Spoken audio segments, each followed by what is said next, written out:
올해 한국 영화계는 1억 관객 시대를 여는 등 볼거리가 풍성했던 한 해로 기록될 것 같습니다. 올해 어떤 영화, 특히 기억 속에 남는 명장면은 어떤 장면이 있으신가요? 한국 영화 올해의 키스씬, 배드씬을 중심으로 짚어보겠습니다. 머니투데이 전영화 기자 나와 계십니다. 안녕하세요. 안녕하세요. 네, 올해는 정말 재미있는 영화들이 많았던 것 같습니다. 네. 그만큼 명장면들도 많을 수밖에 없을 것 같은데요.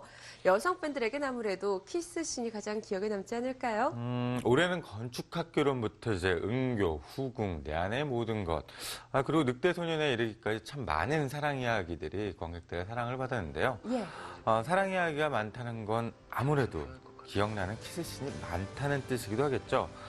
건축학개론의 이제 마지막을 장식한 엄태웅과 한가인의 키스씬, 또 은교의 박해일과 김고은의 몽환적인 키스씬, 데뷔 후 처음으로 키스씬을 찍었다는 전지현과 대세 김수현의 또 박력 있는 도둑들의 입맞춤 등 꼽자면 하나둘이 아닐 것 같은데요. 그러나 키스씬의 설렘과 또 긴장감으로는 건축학개론의 첫 키스를 또 꼽고 싶습니다. 네. 잠든 수지가 어깨에 고개를 이제 기대오자 조심스럽게 입술을 가까이 댄 이재훈의 모습, 바로 이 장면이죠. 네.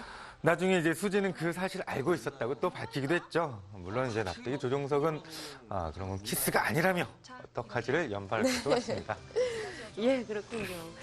키스씬이 여심을 사로잡는다면 이건 뭐 제 주관적인 생각입니다만 배드씬은 남성 팬들을 좀 사로잡지 않을까 싶은데요. 많은 분들이 그런 오해를 하시는데요. 예. 재밌는 건 배드씬이 강렬한 이제 소위 19금 영화들은 오히려 여성 관객이 더 많습니다. 그렇군요. 새끼나 방자정 등 강렬한 배드씬이 있는 영화들이 여성 관객들이 더 많은 것으로 집계가 됐었고요. 하지만 또 재밌는 건 IPTV처럼 집에서 홀로 보는 건 또 남성 관객이 많다는 사실. 남성들이 부끄러움이 많은 건지 좀 예. 궁금하기도 합니다. 그렇기 때문에서도 올해 배드씬을 꼽는 건 좀 쉽지는 않은데요. 은교와 간기남, 돈의 맛 등 워낙 강렬한 영화들이 많았기 때문입니다. 개봉 순서대로 말씀드리자면 이제 간기남이 먼저일 텐데요. 네. 간통을 기다리는 남자의 약자죠. 결혼한 지 얼마 안 된 박시연이 어쩌면 마지막일지도 모르는 노출 연기를 감행해서 화제를 샀습니다. 박시연은 상체를 과감히 드러낸 데다가 특히 장례식장에서 이제 벌이는 정사씬이 많은 사람들을 놀라게 했습니다. 일부에서는 이제 노출을 놓고 박시연이다, 대역이다 말들이 많았는데요. 많은 남성분들의 이제 호기심을 위해서 여기에 대한 그 사실 여부는 노코멘트를 하는 게 좋을 것 같고요. 예. 참고로 강기남은 올해 다시 보기 서비스로 10억 원 가까운 돈을 벌 만큼 집에서 엄청나게 많은 사람들이 즐겨본 것으로 집계가 됐습니다. 예, 그렇군요. 대단하네요.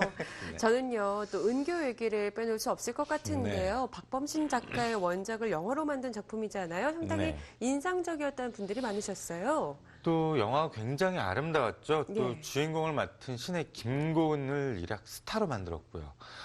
사라져버린 청춘이나 그 시간 등을 은교로 표현하다 보니까 김고은을 더욱 사랑스럽게 묘사하기도 했습니다. 김고은은 전형적이지 않은 얼굴인데다가 자연스러운 연기, 그리고 모험이라고 할 만큼 열정적인 배드씬을 선보였는데요. 박해일과 환생 속에 벌어진 배드씬, 김무열과 지하실에서 벌이는 사실적인 배드씬. 전 개인적으로 올해 은교 배드씬이 가장 기억에 남기도 합니다. 영화와 가장 잘 맞아떨어진 것도 같고요. 예.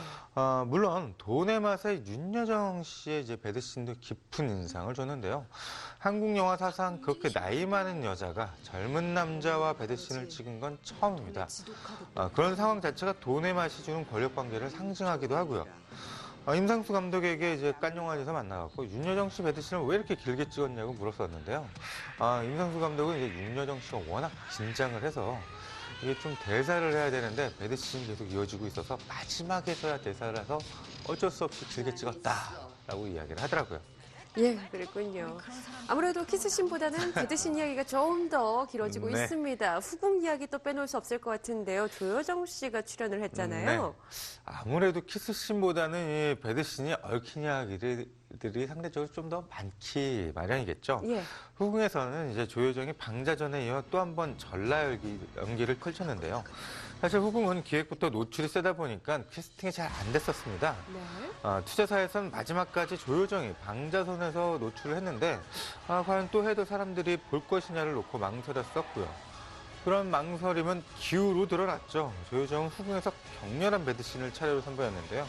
방자전에서 배드신이 이제 아크로바틱에 가까웠다면 후궁에서는 감정이 깊게 담겨 슬픈 배드신에 가까웠습니다. 이번 주 개봉하는 나의 PS 파트너에서는 또 신소율이 화끈한 배드신을 선보였는데요. 네. 김하중도 섹시한 모습을 드러냈고요. 수위는 뭐 앞에 영화들보다는 좀 낮습니다만 나의 PS 파트너가 아무래도 로맨틱 코미디를 추구하긴 하기 때문에 그렇기도 하고요.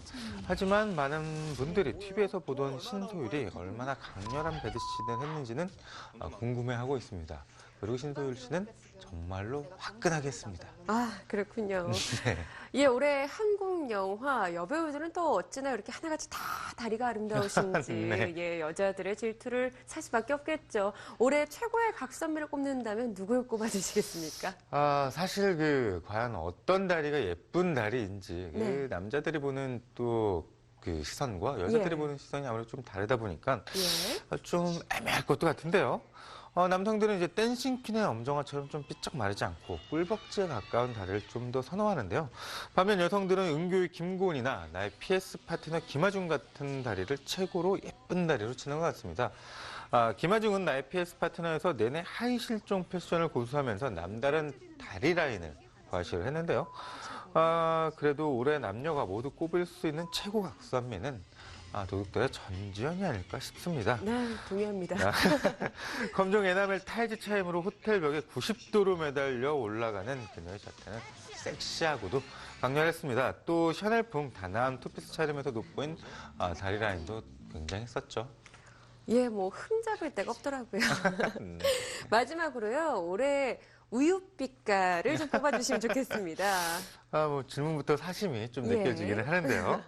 올해 우유빛깔이라 한다면 단연 송중기를 빼놓고 이야기할 수는 없겠죠. 사실 올해 한국 영화는 거친 남성들의 매력이 상당했는데요. 내 안의 모든 것에 이제 더티 섹시, 류승룡, 또 범죄와의 전쟁의 하정우 등의 매력을 뽐냈었죠. 송중기만 없었다면 도둑들의 순정난 김수현도 우유빛깔이라는 타이틀을 거머쥘 수 있지 않았을까 이런 생각도 해보는데요. 네. 하지만 늑대소년의 송중기는 장영남이 이제 목욕을 시키자 그야말로 뽀얀 우유빛깔을 드러내죠.